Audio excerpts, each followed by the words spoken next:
Ce mec-là, il a réussi à parler à 3 audiences ultra différentes, toutes en même temps. Ce mec, c'est Ryan Serhant, et c'est un agent immobilier américain qui est à New York et qui fait du big real estate là-bas et qui vend énormément de biens immobiliers à plusieurs millions de dollars. Et même si on pourrait croire que il a des clients ultra haut niveau et que du coup il faut qu'il fasse du contenu qui est ultra précis et vraiment au scalpel pour toucher uniquement une audience de gens extrêmement fortunés, il a décidé de partir de la route la plus large. Plutôt que d'essayer de toucher 1000 personnes et de convertir un client, il a décidé de toucher des dizaines de millions avec un taux de conversion qui est beaucoup plus faible, mais par contre en créant toute une marque médiatique autour de lui. Pour les grands-parents, il faut du média traditionnel, donc il est à la télé et il a un show qui s'appelle le $1 Million Listing. Pour les parents, il a quelque chose de plus digitalisé, il a une série sur Netflix qui s'appelle Owning Manhattan où il raconte un peu plus les backstage de son entreprise et comment est-ce qu'il va conquérir toute la ville de New York. Et pour son audience la plus jeune, il a des millions d'abonnés sur TikTok, Instagram, YouTube et il y va fort et il y va vraiment comme un créateur de la plateforme et pas comme un agent immobilier qui essaye de vendre. Il crée du contenu entertained, il fait des concepts, il fait des TikTok super drôles, il saute sur des trends, etc. Au total, sa boîte, elle a quand même vendu plus de 3 milliards de dollars de biens immobiliers. Il aurait pu choisir de rester privé,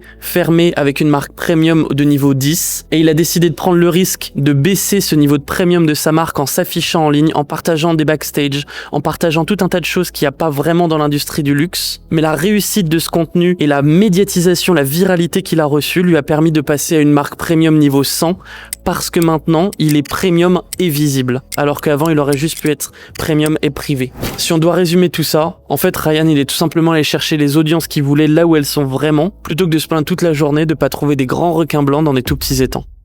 Et en plus ça rime, oh là là, Charlie, je te laisse faire le grand travail.